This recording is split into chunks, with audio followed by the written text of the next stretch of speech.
मी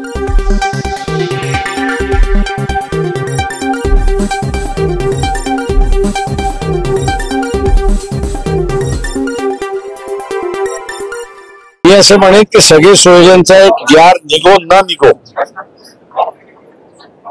रयतेतला जो मराठा आहे, गरीब मराठा जो आहे की ज्याला निजामी मराठा, श्रीमंत मराठा न्याय देत नाही,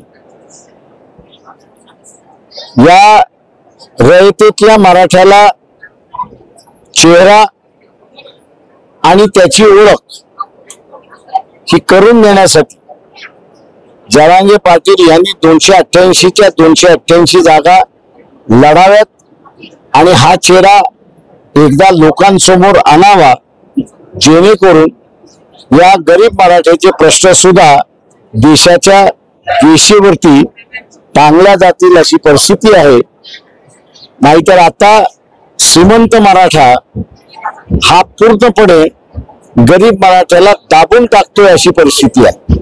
श्रीमंत मराठा हा गरीब मराठ्याशी सोयीकी सुद्धा करायला तयार नाही अशी परिस्थिती आहे।